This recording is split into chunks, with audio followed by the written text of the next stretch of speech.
여러분 안녕하세요, 블랙입니다. 요즘 잘 지내고 계신가요? 직장인분들이 5월 초에 연차를 몇 개 썼다면 거의 일주일 정도 쉴 수 있을 연휴였는데요.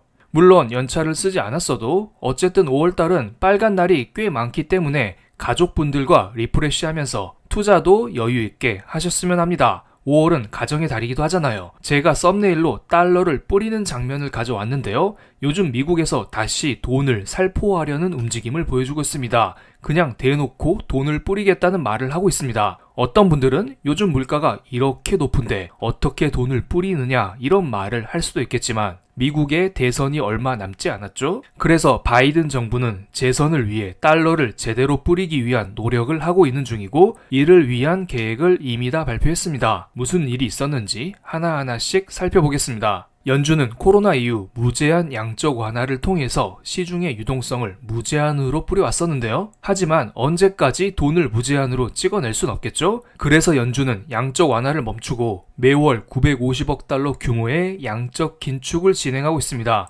이것은 현재에도 진행 중입니다. 구체적으로 매월 국채는 600억 달러, MBS는 350억 달러 규모의 긴축을 진행 중입니다. 쉽게 말하자면 시중의 돈을 흡수하는 작업이라고 생각하시면 편합니다. 그런데 이러한 긴축은 만기가 되는 국채를 재매입하지 않는 행동이기 때문에 국채 금리가 상승하는 부작용이 있습니다. 요즘 안 그래도 미국 재무부에서 지불해야 하는 이자 비용이 매년 1조 달러가 넘어간다는 말이 많잖아요. 그래서 연준도 긴축을 적당히 하겠다는 발표를 미리 했었는데요. 이미 지난 3월 연준회의 때 지금 진행 중인 양적 긴축의 속도를 줄인다는 말을 했었고요. 이것이 공식적으로 의사록을 통해서 확인이 되었습니다. 그리고 며칠 전에 5월달 연준회의가 열렸었는데요. 한국 시각 기준으로 5월 2일 새벽에 연준은 국채에 대한 양적 긴축 규모를 6월 달부터 매월 600억 달러에서 250억 달러로 줄인다는 발표를 했습니다. 많은 사람들이 300억 달러로 줄이지 않을까 이런 예상을 했었는데요. 그 예상보다 더 큰 규모의 선물을 주었습니다. 정확하게 매칭되진 않지만 쉽게 설명드리면 지금까지 매월 600억 달러의 현금을 소각하고 있었다가 사람들은 앞으로 300억 달러의 현금만 소각하지 않을까 이러한 예상을 했었는데 그런데 실제로 까보니까 250억 달러의 현금만 소각한다는 발표를 한 것입니다. 실질적으로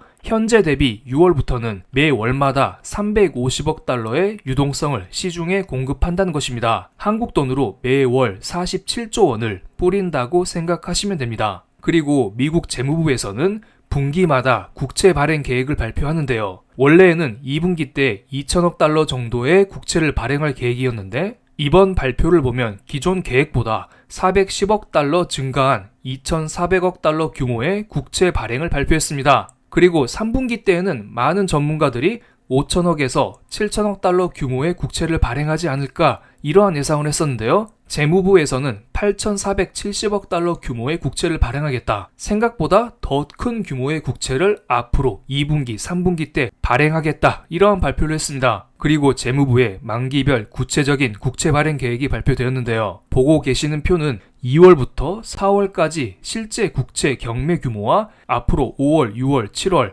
예상 국채 경매 규모를 정리한 자료입니다. 전체적으로 발행 규모는 큰 변화가 없습니다. 단지 5월 달에 10년물과 20년물, 30년물 이러한 국채에 대한 발행 규모를 조금 늘렸다고 보시면 됩니다. 큰 규모는 아니지만 5월 달에는 평소보다 국채를 많이 찍어내어 시중의 유동성을 공급할 계획입니다. 자, 재무부는 적은 규모지만 어쨌든 평소보다 국채를 더 많이 찍어내어 경기를 부양할 생각이 있는데요. 그럼 도대체 이 많은 국채는 누가 사줄까요? 물론 미국의 장기 우상향을 믿는 투자자들이 이것을 사주고 있습니다. 그렇지만 이것만으로는 힘에 부칠 수가 있겠죠. 그래서 재무부가 직접 이것을 사기로 결정했습니다. 재무부가 20년 만에 자기네들이 발행한 국채를 다시 산다고 합니다. 참 재밌는 현상이 발생하고 있죠? 이들은 20년 만에 국채 바이백을 발표했습니다. 원래 바이백이라는 것은 시장에서 가치가 많이 떨어져 있는 장기 국채를 매입하고 이에 상응하는 금액을 단기채 형태로 발행하는 것입니다. 물론 장기물은 시장에서 가격이 많이 쌉니다.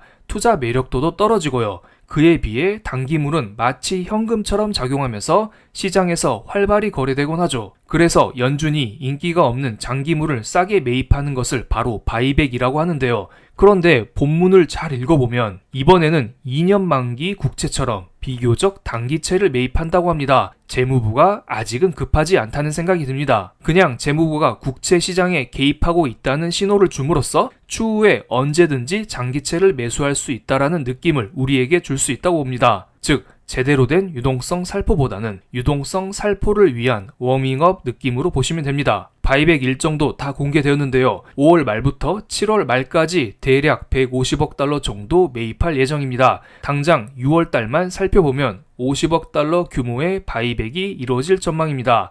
그럼 영상 초반에 설명드린 양적 긴축으로 인한 350억 달러 유동성 공급 효과에 바이백으로 인한 50억 달러의 유동성 공급 효과를 더하면 토탈 400억 달러의 유동성 공급이 진행될 예정입니다. 바로 6월 한 달 동안요. 현재 연준이 유동성을 축소하고 있다. 이러한 말을 하고 있지만 결과론적으로는 연준과 재무부가 합작하여 6월 달에 400억 달러의 유동성을 공급할 예정이다. 이렇게 보시면 될 것 같습니다. 그리고 이것은 재무부의 현금성 잔고를 나타낸 것인데요. 흔히 TGA라고 하죠. 이 돈이 9,170억 달러나 쌓여 있다고 합니다. 이 돈은 나중에 바이백을 위한 자금으로 충분히 쓰일 수도 있을 것으로 보입니다. 그리고 다른 형태로 경기 부양을 위해 사용되기도 하겠죠. 어쨌든 이러한 막대한 돈이 미국 재선을 앞두고 풀리긴 풀릴 거라 봅니다. 그렇게 되면 다시 한번 증시 부양 효과, 경기 부양 효과가 나타나지 않을까요? 그럼 우리는 어떠한 투자를 해야 될까요? 제가 늘 강조드리고 있지만 어쨌든 인공지능 쪽으로 투자는 기본적으로 해야 됩니다. 몇 달 전만 해도 미국 증시에서 아마존, 메타, 마이크로소프트, 엔비디아 이 4개 종목이 인공지능의 대장주다. 나머지 종목들은 힘이 없다. 이러한 게 유행을 했었죠. 그런데 요즘 상황이 달라졌습니다. 바로 애플이 인공지능 시장에 뛰어들었습니다. 최근에 애플의 실적 발표가 있었는데요. 많은 기자들이 팀 쿡을 향해서 너네 인공지능 어떻게 되고 있어? 어떻게 할 거야? 이러한 질문을 했었는데요. 팀 쿡은 구체적인 언급은 피했습니다. 조금 기다려달라. 조만간 제대로 공개하겠다. 큰 발표를 계획하고 있다. 이러한 말만 했을 뿐입니다. 6월 달에는 애플의 개발자 회의가 있습니다. 아마 이 자리에서 애플의 인공지능 스마트폰에 대한 계획을 발표하지 않을까요? 그리고 애플은 생성형 AI의 선두주자인 오픈 AI와 협력을 강화하고 있습니다. 만약에 아이폰에 챗 GPT 같은 생성형 AI가 탑재된다면 어떠한 형태로 작용할지 이것도 우리에게 큰 기대를 불러오고 있습니다. 만약에 이런 현상이 가속화되면서 정말로 스마트폰에 인공지능이 대중화된다면 그럼 이와 관련된 반도체, 인공지능 이러한 종목들은 더 오를 수 있지 않을까요? 그리고 최근에 비둘기스러운 연준회의 결과와 함께 예상치를 하회하는 고용 보고서까지 이 모든 것들로 인해서 1,400원 부근까지 올라갔었던 원달러 환율이 현재 1,359원까지 떨어진 상황입니다. 원화 강세 현상이 가속화되고 있다는 거죠. 이것은 곧 한국의 대형 반도체 관련주들 삼성전자, 하이닉스의 상승을 불러올 가능성이 높을 것으로 보입니다. 우리는 이를 기반으로 인공지능 반도체 관련주들에 대해서 더욱더 적극적인 투자를 할 필요가 있어 보입니다. 물론 작년보다는 절반 정도 힘을 뺀 상태로 투자하는 게 좋다고 저는 여러 번 여러분께 설명을 드리고 있습니다. 그럼 오늘 영상 여기서 마치겠습니다. 제 영상이 마음에 드셨다면 구독, 좋아요, 알림 설정까지 부탁드릴게요. 감사합니다.